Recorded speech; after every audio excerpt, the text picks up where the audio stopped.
자, 이제는 그 1장 5절 복사와 목표물의 상호작용에 대해서 한번 공부를 해보도록 하겠습니다.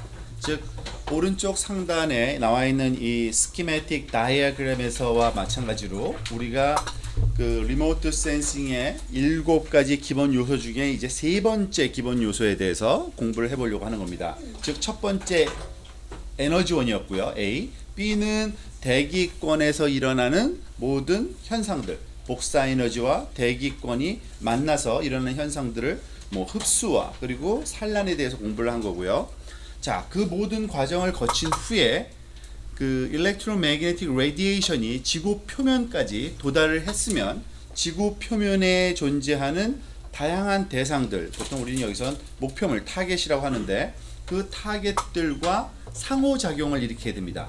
즉 에너지가 표면에 입사를 하게 되면 보통 웨이브 개념으로 봐서 우리가 표현을 인시던스, 입사한다는 표현을 쓰고요. 닿는 거를 그때 다양한 상호작용이 일어나는데 대부분의 이 세 가지 상호작용 중에 한 가지가 일어납니다.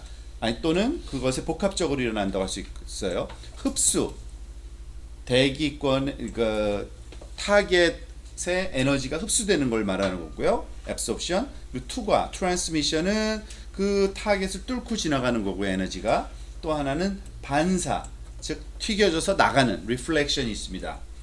이런 그 다양한 현상들이 그 세 가지 방법 중에 한 가지 이상으로 한 가지만 일어날 수도 있지만 보통은 이 세 가지의 양의 차이를 둘 뿐이지 복합적으로 일어난다고 보시면 됩니다.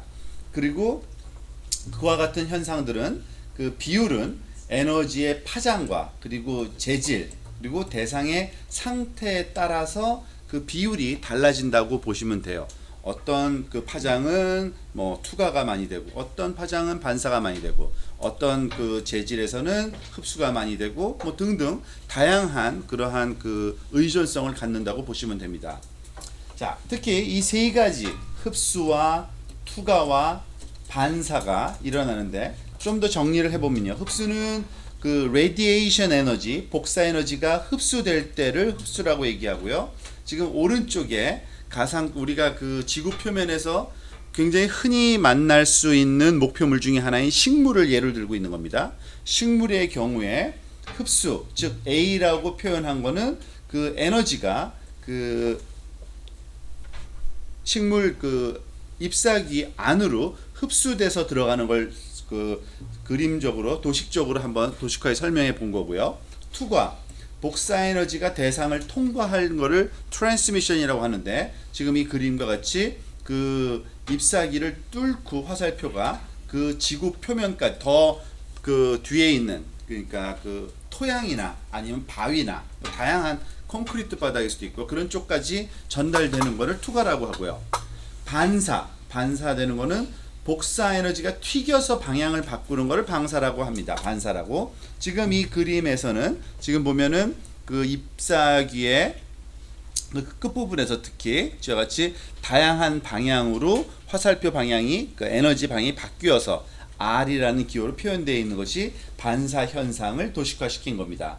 근데 원격 탐사에서는요. 목표물에서 반사되는 복사 에너지를 측정하는데 가장 관심이 많아요. 그래서 여러 가지 인터랙션이 일어나지만 그 리모트 센싱에서 관심을 갖고 우리가 측정하는 대상은 반사 에너지를 측정한다고 보시면 됩니다. 사실 반사되지 않으면 우리한테 그 리모트 센서 그 측정기에 도달하지도 않아요. 그러니까 반사된 에너지를 우리가 관심을 갖고 보신다고 보면 됩니다. 자, 근데 반사는 어떤 그 형태로 일어나느냐?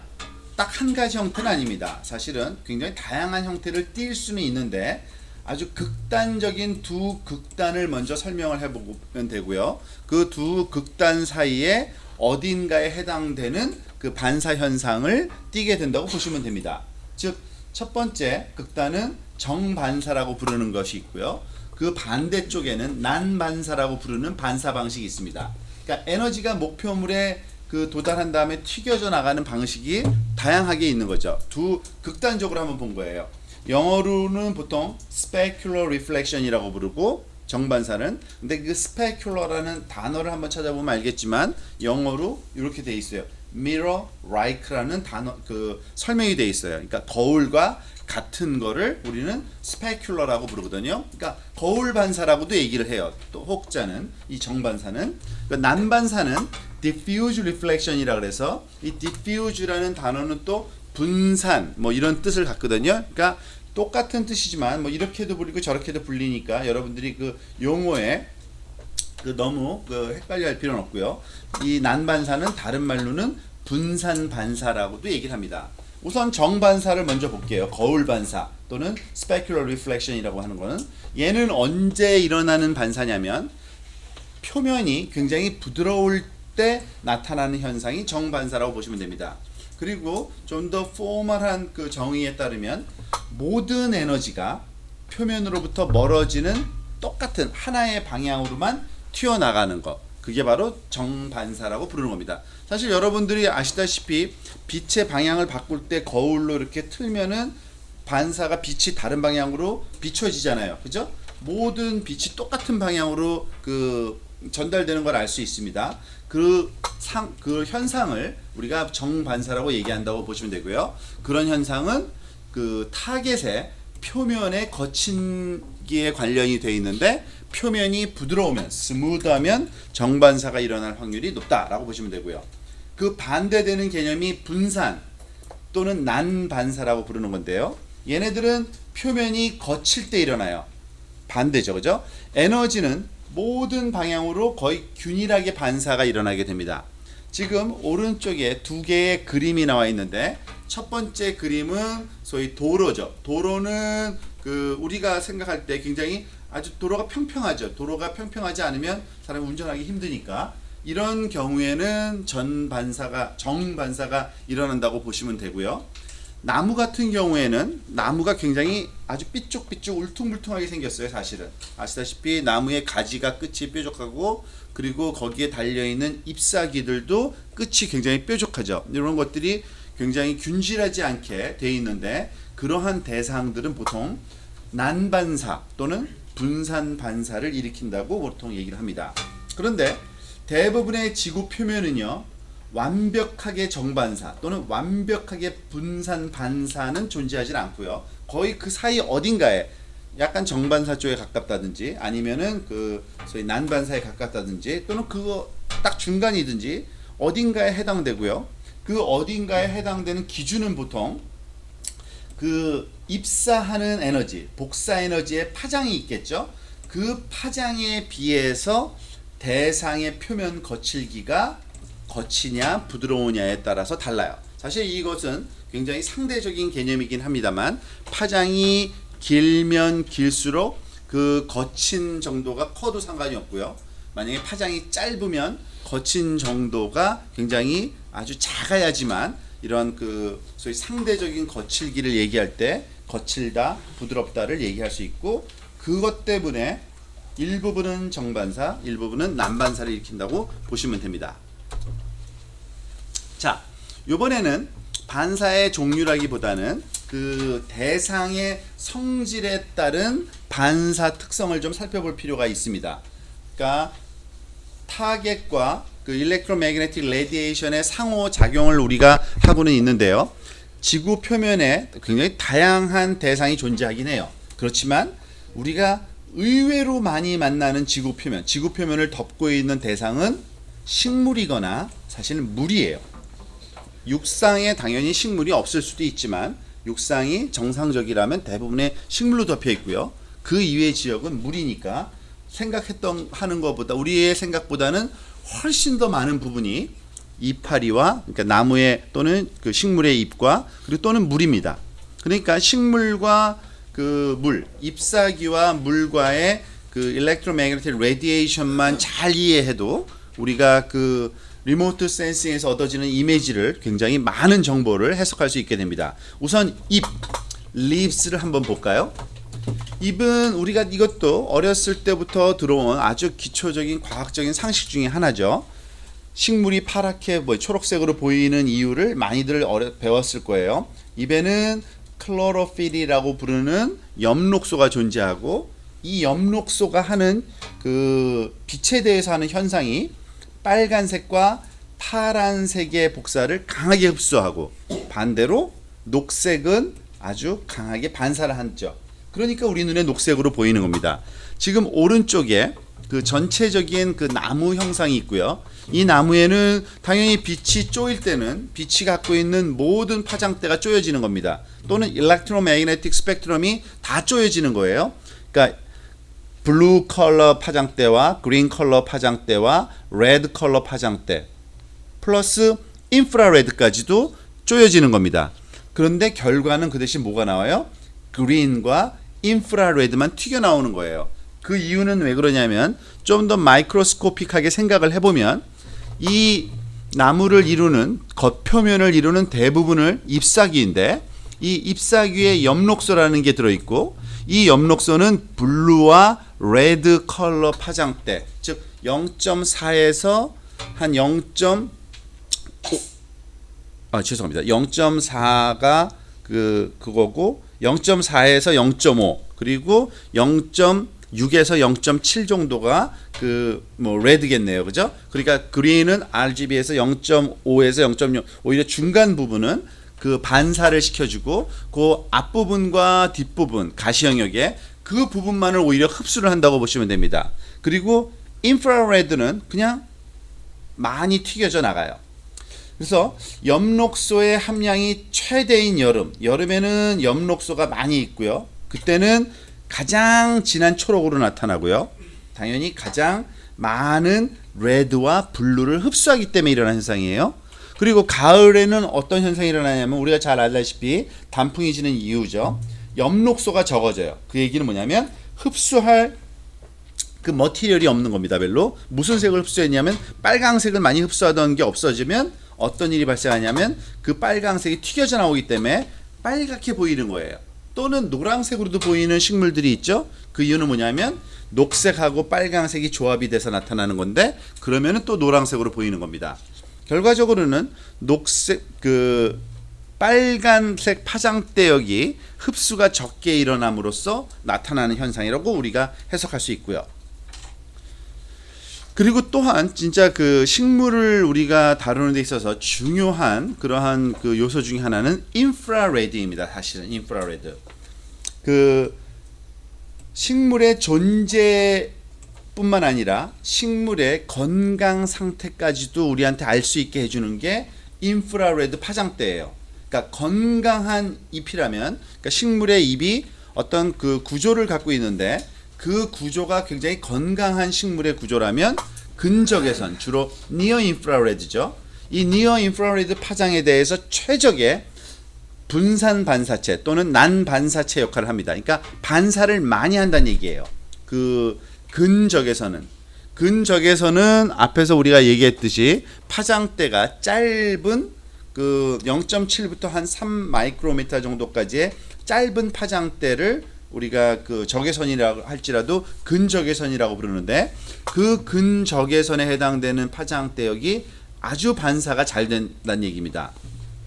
만약에 우리 눈이 근적외선을 볼 수 있다면요, 사실 못 보잖아요. 만약에 볼 수 있다면 그 식물 봤을 때 무지하게 밝게 보일 거예요. 근적외선 파장대가 보여지기 때문에. 근데 실제로 근적외선 반사율을 측정해 가지고요, 그 모니터링 하고 있는데 과학자들이 식물이 얼마나 건강한지를, 또는 그 반대로 건강하지 못한 거, 병들었는지 그 병충해에 영향을 받았는지를 살펴볼 때 이 근적외선 레인지의 반사도를 봅니다. 그래서 약하면 건강이 안 좋은 거고요, 세면 굉장히 건강이 좋은 식물이다라고 판단합니다. 그것들을 우리가 지표화해서 보는 여러 가지 방법들이 있는데 그 내용은 나중에 우리가 해당 챕터에서 좀 살펴보도록 하겠고요. 오른쪽에 있는 그림은 그 상황을 그러니까 도식적으로 한번 그려본 겁니다. 즉 때때로 포토 IR이라고도 불러요. 이게 바로 포토 IR이라고 부르는 이유는 뭐냐면 적외선 중에서도 포토 필름으로 촬영이 가능한 적외선이 있거든요. 그게 바로 근적외선이에요. 그러니까 같은 내용을 여러 가지 이름으로 부르는데 포토 IR 또는 니어 인프라레드, 근적외선이 같은 것을 지칭하는 겁니다. 이 포토 IR은 그 식물 그 잎사귀의 내부로 들어간 다음에 그 안에 있는 그 내부 구조 때문에 건강한 그 형태를 띠고 있는 다시 반사돼서 나온다는 것을 이렇게 도식적으로 한번 표현해 본 겁니다. 이번엔 물을 한번 살펴볼까요? 물. 그러니까 지구 표면을 덮고 있는 진짜 가장 대표적인 대상이 사실은 또 물이에요. 아시다시피 그 해양이 지구 표면에 굉장히 많은 부분을 차지하고 있잖아요. 물론 이 해양만 얘기하는 게 아니라 육지에도 있는 물도 포함해서 얘기를 하는 겁니다. 물은 긴 파장의 가시 또는 그리고 근적외선의 그 복사 에너지 이런 것보다는 짧은 파장이 물에 더 많이 흡수됩니다. 그러니까 물은 파장이 짧은 거를 더 많이 흡수한다고 보시면 돼요. 같은 가시 영역이라도 물은 제가 자꾸 말이 좀 엉키네요. 죄송합니다. 물은 주로 파장이 긴 거를 우리가 더 흡수합니다. 파장이 긴 거를. 지금 오른쪽에 이거 그림을 먼저 볼까요? 지금 이렇게 물결 모양으로 되어 있는 게 지금 물을 상징한 거고요. 그 물에 쪼여지는 그 일렉트로매그네틱 레디에이션은 당연히 또 다양한 모든 파장대가 다 들어오겠죠.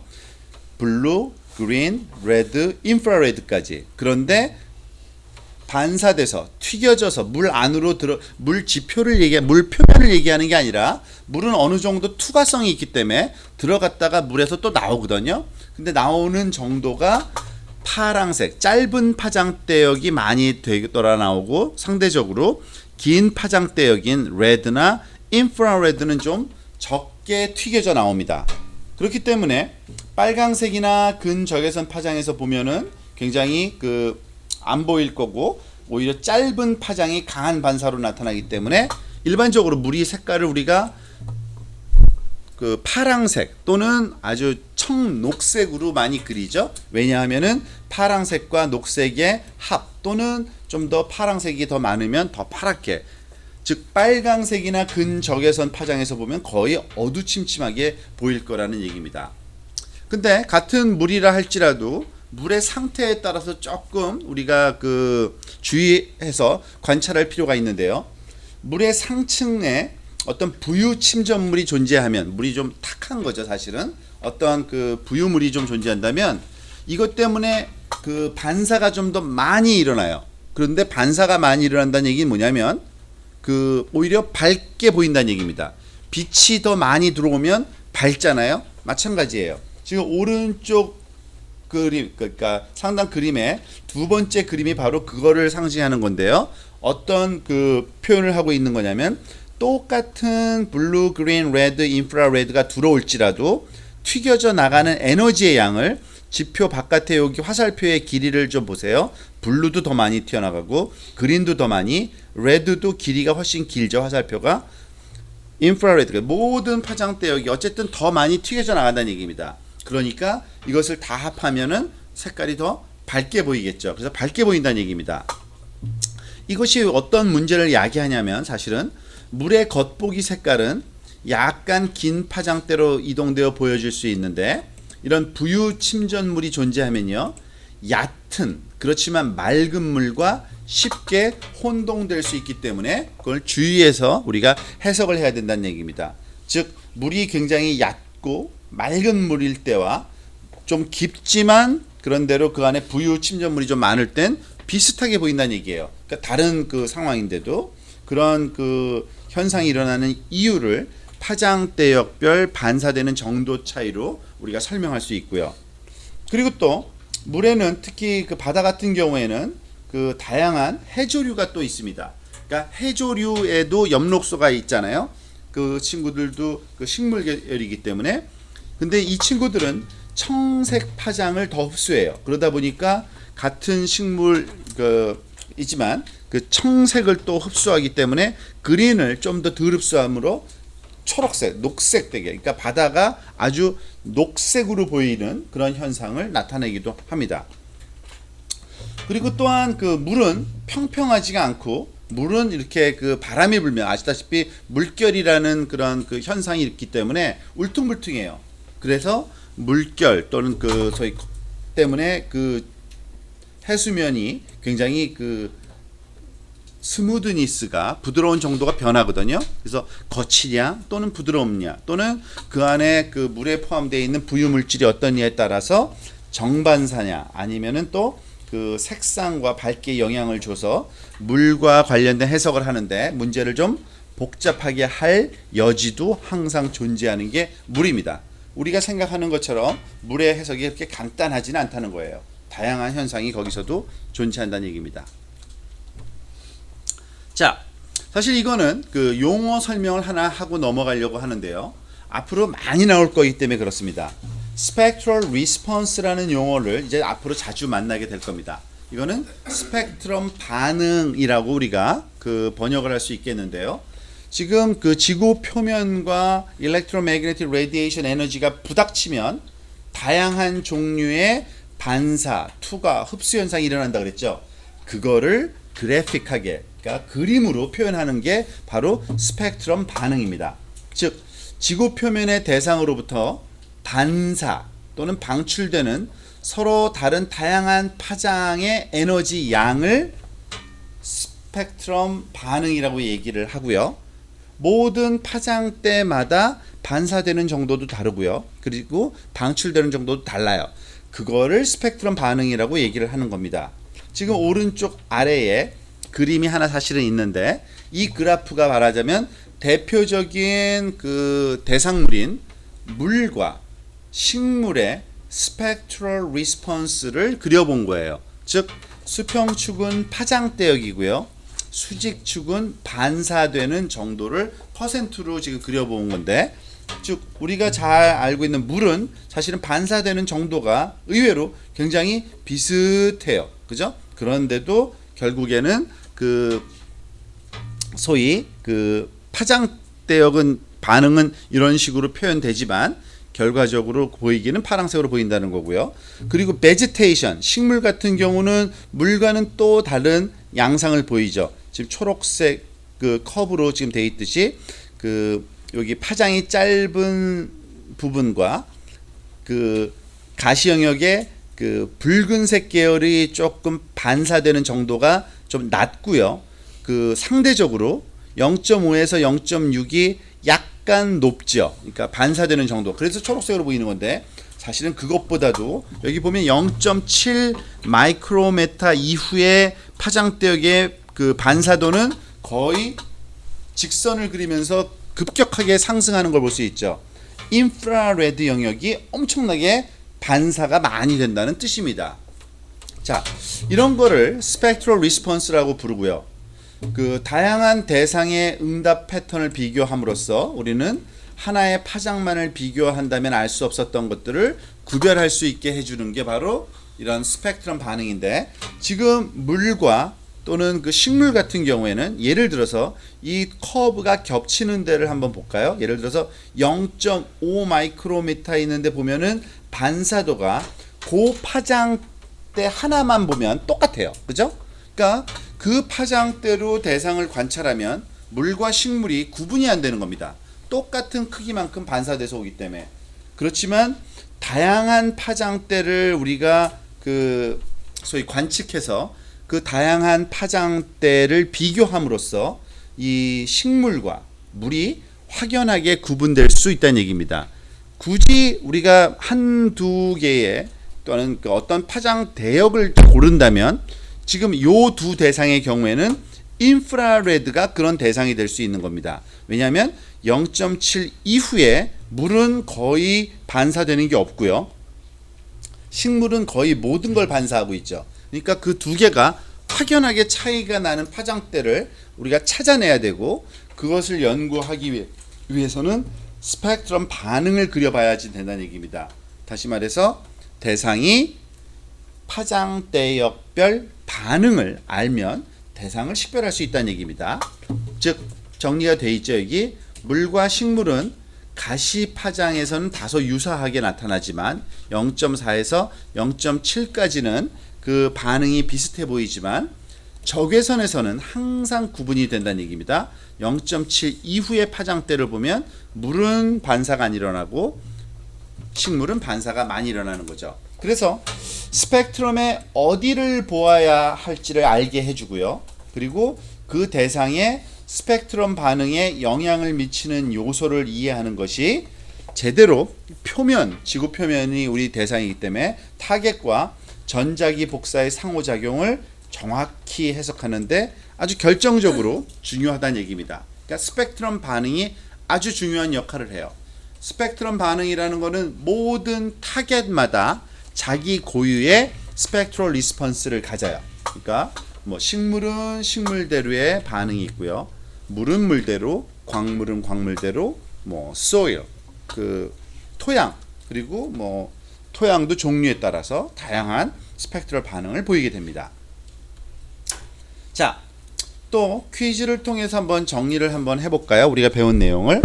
이건 약간 그 앞에 나온 내용과 관련된 것 같긴 한데, 여러분들 알다시피 초승달이나 반달이 뜬 맑은 하늘에 밤에 달을 쳐다보면은 달의 윤곽이 보여요. 지금 어섬플에 그런 걸 설명을 한 건데, 지금 보면 밝은 부분만 보이는 게 아니라 달이 동그랗구나라는 걸 알 수 있을 정도의 약간 흔적이 오른쪽에 보이고 있거든요. 그죠? 그것뿐만 아니라 사실은 요 달의 어두운 부분도 가만히 보면 살짝 보여요. 완전히 안 보이지는 않아요, 사실은요. 자, 근데 그 얘기는 뭐냐면 그 어두운 부분도 어느 정도의 빛이 거기에 쪼여졌다는 얘기예요. 우리는 반사된 빛만 보기 때문에, 그죠? 스스로 달이 방출하는 빛은 없거든요. 발광하지 않잖아요. 그 이유는 뭐냐? 이 밑에 그림이 나와 있듯이 빛이 태양에서 시작돼서 지구까지 오고요. 지구에서 빛이 튀겨서 달에 도달하고요. 그 달에 도달한 빛이 뭐 밝은 부분도 있지만 태양이 비춰주는 부분뿐만 아니라 태양이 비춰주지 않는 그 소위 우리가 dark side of moon이라고 얘기를 하죠. 뭐 이런 영화 제목도 있는 걸로 아는데, 그러니까 달의 어두운 부분을 비춰줘서 그 부분이 튀겨서 들어오는 거예요. 이 얘기를 왜 하냐면 달의 어두운 부분을 비춰볼 정도의 밝은 빛이 지구에서 튀겨져 나간다는 얘기예요. 그러니까 굉장히 밝은 빛이 나오고 있는 거예요. 지구도 어떤 반사된 빛이 너무나도 밝게 튀겨져 나가는 거예요. 그러니까 우주 바깥에 몇백 킬로미터 상공에서도 지구 표면을 아주 잘 관측할 수 있어요. 너무 강한 빛이 튀겨져 나오기 때문에 지구에서. 우리가 보통 사실 뭐 달뿐만 아니라 다른 우주 관련된 그런 영상을 보면 지구가 파랑색으로 굉장히 아주 너무 밝게 빛나죠. 진짜 그렇게 빛이 반사가 아주 잘 일어나고 있다는 얘기입니다. 그러니까 그 빛을 촬영하는 건 그렇게 어려운 일이 아니에요. 그렇기 때문에 리모트 센싱이 가능할 수밖에 없구나. 먼 곳에서도 그걸 얘기를 해주는 그런 설명해 줄 수 있는 그런 퀴즈라고 보시면 됩니다.